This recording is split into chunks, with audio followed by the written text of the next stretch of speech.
Assalamualaikum warahmatullahi wabarakatuh. Jumpa lagi dengan saya Eko Cahyo Nugroho selaku guru BK SMA Negeri 1 Maniis.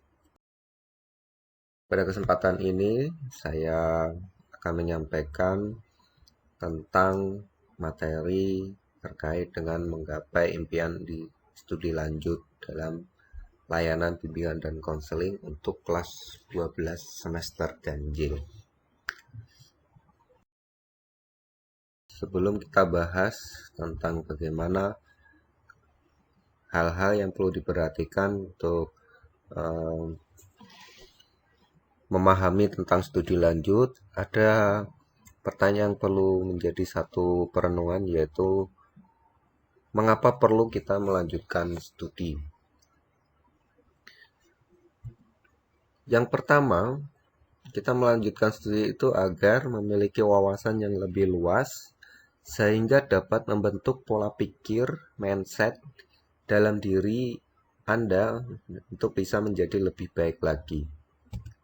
Selanjutnya, agar memiliki sikap dan mental yang baik karena dibekali hard skill maupun soft skill. Yang ketiga, untuk memudahkan dalam bekerja atau dalam membuka usaha yang lebih baik dan berkarir secara lebih cepat. Yang keempat, untuk mencapai kepuasan yang tidak dapat diukur oleh materi karena telah melakukan proses menuju kesuksesan. Kelima, untuk memperoleh kecukupan keuangan baik dengan cara Anda bekerja maupun berwira swasta. Keenam, aktualisasi di masyarakat. Ketujuh, memiliki lingkungan atau komunitas yang derajat keilmuannya sama atau lebih tinggi dari Anda.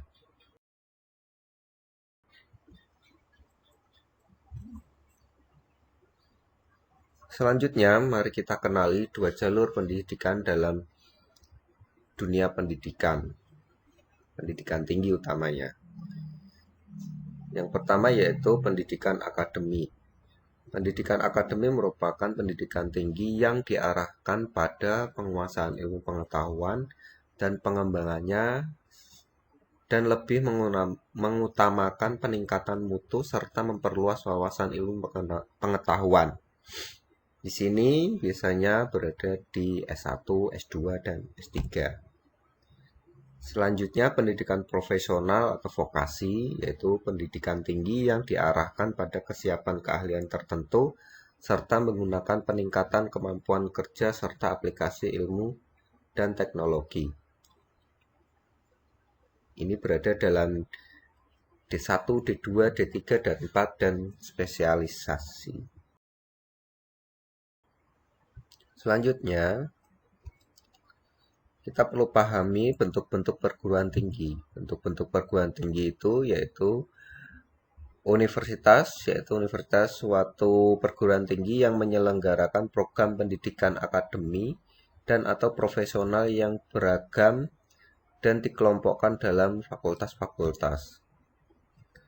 Selanjutnya untuk institut, yaitu suatu perguruan tinggi yang menyelenggarakan program pendidikan akademi dan atau profesional dalam sekelompok disiplin ilmu pengetahuan, teknologi dan atau kesenian yang sejenis.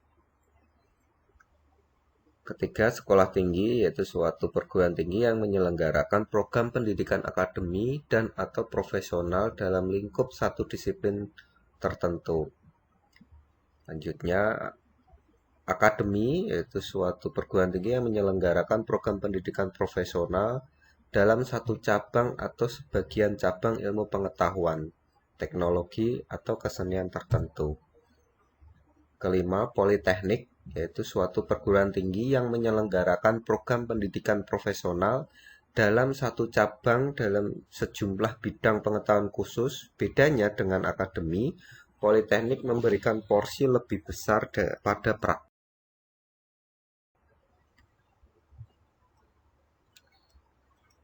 Bentukan perguruan tinggi ada dua, yaitu perguruan tinggi negeri maupun pendidikan perguruan tinggi swasta. Dalam perguruan tinggi swasta dapat kita contohkan yaitu dalam bentuk universitas Seperti contohnya adalah Universitas Indonesia, UNJ, Unpad, Unsri, UGM, Undip, dan lain sebagainya.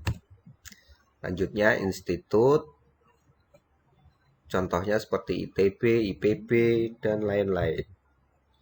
Selanjutnya untuk sekolah tinggi, contohnya STPDN, STIS, STP, dan lain-lain. Untuk akademi, contohnya AAL, AAU, AIP, Akpol, dan lain-lain. Selanjutnya untuk bentukan politeknik, contohnya Politeknik UI, Politeknik Unpad, Politeknik UNJ, dan lain-lain. Baik, kita lanjutkan untuk perguruan tinggi swasta dalam bentukan universitas, contohnya UII, Trisakti, Atmajaya, YAI, Universitas Muhammadiyah, dan lain-lain.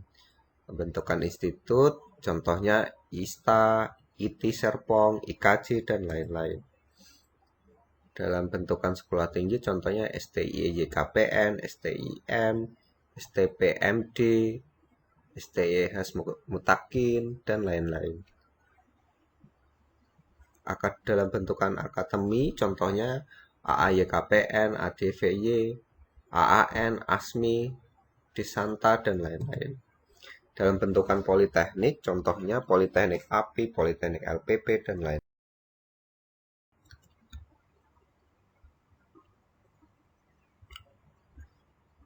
Gelar dan sebutan lulusan perguruan tinggi yaitu ada gelar akademik, yaitu gelar yang diberikan kepada lulusan perguruan tinggi yang menyelenggarakan pendidikan akademi seperti sarjana atau S1, magister untuk S2, doktor untuk S3. Gelar profesional yaitu gelar yang diberikan kepada lulusan perguruan tinggi yang menyelenggarakan pendidikan profesional seperti ahli pertama untuk D1, ahli muda untuk D2, ahli madya untuk D3, sarjana terapan, sains terapan untuk D4. Dan selanjutnya sebutan profesi merupakan sebutan yang diberikan kepada seseorang yang memiliki gelar akademi yang telah menyelesaikan program keahlian atau profesi bidang tertentu. Hal penting untuk Anda ketahui untuk bisa menggapai studi lanjut akan datang yang perlu dipertimbangkan dan menjadi hal yang mendasar harus diperhatikan, yaitu untuk studi lanjut, satu, fokus ke primer atau pokok atau utama. Studi lanjut itu merupakan suatu hal menjadi kebutuhan pokok untuk Anda. Fokus ke bakat yang Anda miliki, fokus ke penjuruan bidang program studi atau program studi, pilih sesuai dengan yang Anda kuasai maupun Anda minati. Fokus ke kemampuan.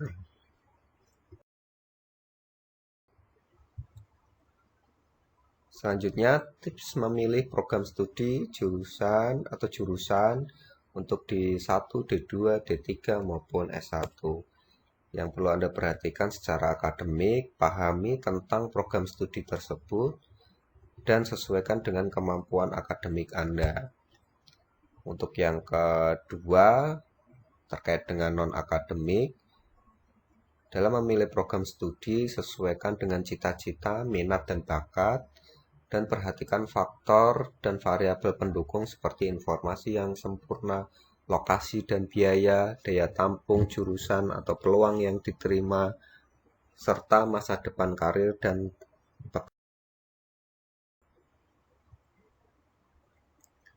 demikian yang perlu saya sampaikan. Semoga menjadi pemahaman untuk Anda menggapai masa depan Anda, khususnya dalam studi lanjut. Sekian dan terima kasih.